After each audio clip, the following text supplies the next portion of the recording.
everyone, this is Kibo Vlogs, the Filipino actor based here in Saudi Arabia, and welcome back to my country, to my channel. So I won't take any longer.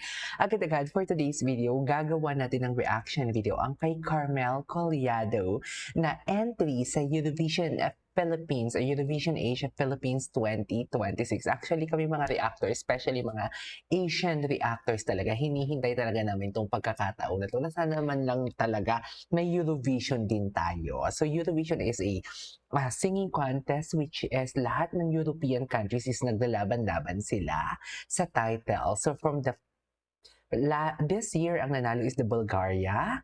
Last year ang nanalo is Austria, which is ang singer doon ay Filipino. So I won't take any longer. I'm really excited to watch this one. So sa mga bago lang, no, sa mga wala pang idea kung ano ang Eurovision Song Contest Asia. So basically, tayo instead of European countries, hindi ata nila pwede magamit yung Asia Vision kasi meron nang may trademark or nag-copyright ng Asia Vision. That's why Eurovision Asia ang ginamit nila. So lahat ng Asian countries is maglaban-laban, hindi lang Southeast Asian, kundi Asian countries talaga. So, lahat kasama na yung Saudi Arabia, kasi Asia din naman yung Saudi Arabia, but sa lahat. So, I am really, really excited to watch this one kasi yung ibang countries nakapagpili na sila, which is Bhutan, nakapili na sila. Ang ganda ng kanta ng Bhutan. The other one is Malaysia. Ang ganda din ng Malaysia, which is one of my favorite singer based in Malaysia, which is si Aina Abdul. Kahapon nagawa ko ng reaction video. Sobrang ganda ng kanta niya. So, basically, sa mga entries na ginawa ko ng reaction video for Eurovision Asia, lahat talaga is cultural. Alam mo yung very cool, it's all about the people itself living the specific country, like Bhutan. The song is all about Bhutan, something like the beauty of Bhutan. And then, yung kay Aina Abdul naman, it's all about something like Malaysia din, but it's a love song para sa Malaysia. Ang Philippines lang ata yung naiiba. Kasi, sa Philippines, if I'm not mistaken, kanina nagawa ko ng reaction video ang Gmail. Upbeat ang kanta, but the vibe is very Eurovision. Kung napakinggan nyo yung last year, which is from Bulgaria, Barabarabanga, the title is something like that. Upbeat din yon. But usually talaga nananalo talaga sa Eurovision talaga. It's something like, it's a cultural song. Sa totoo lang, yung tipong may mga second voice, may harmonization. Usually yan talaga yung nananalo. And then, ano pa? So, ayun.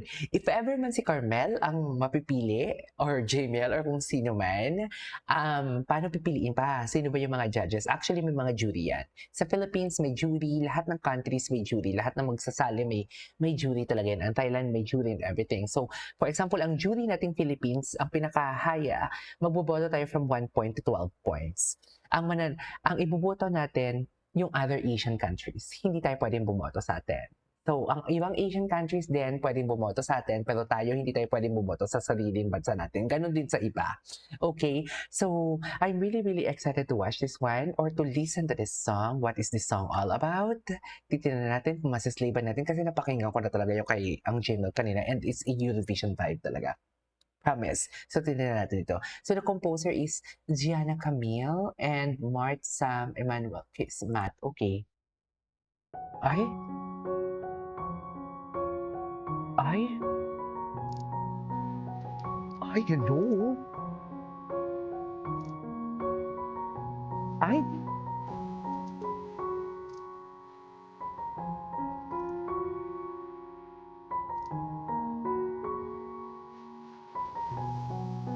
Ooh! It's all about Philippines. This is an on-the-spot reaction. This song is about Philippines.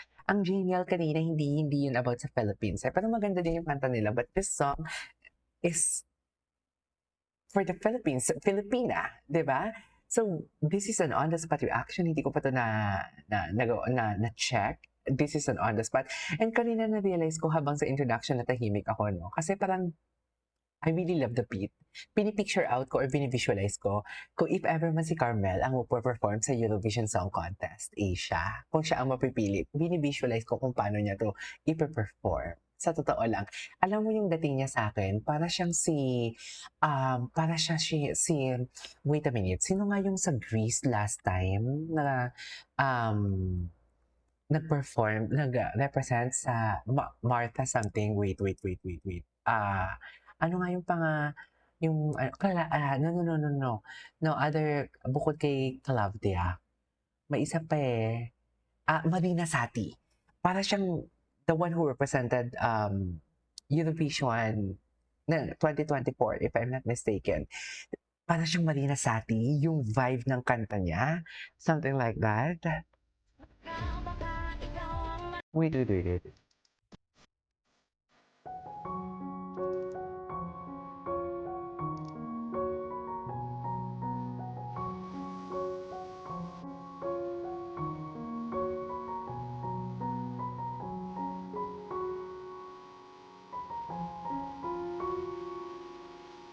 Ganda ng kanta.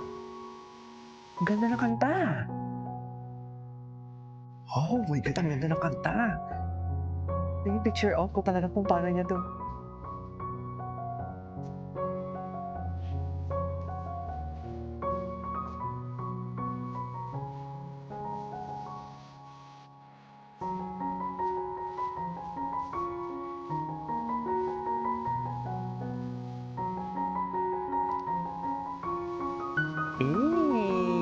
Okay. Yes! Ganyan ba talaga dapat, ma'am?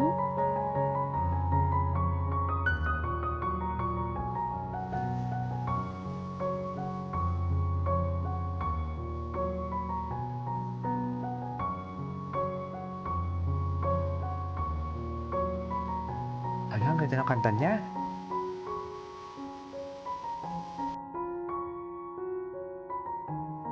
Wow! Eurovision vibe. Eurovision vibe. Seriously.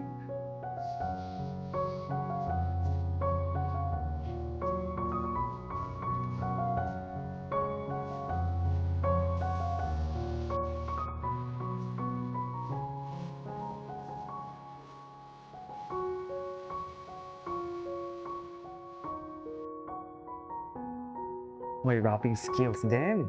Kompleto. Kompleto. Oh my God. Ay, grabe. Eurovision vibe din siya. Eurovision vibe. Oh my God. Usually, alam mo, usually ito talaga yung mga ito yung mga nananalo, yung tipong alam mo yung may mga gulat factor, yung tipong alam mo yung maganda ang boses, tapos biglang mag-rap. Ganitong ganito talaga siya, mami. Sa totoo lang. My God, ang ganda ng kanta pala.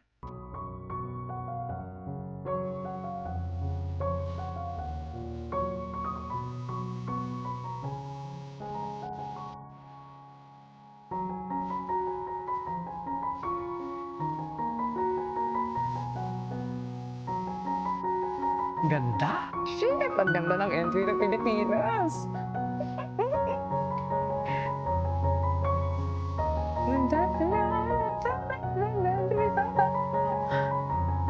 Grabe, taas sa boses niya. Wow! Sobra, sobra. I love the song. It's really hard for me kung sino talaga ang magiging bias ko dito. Kailangan ko na ang ganito. In fairness, ang ganda. In fairness, ang ganda.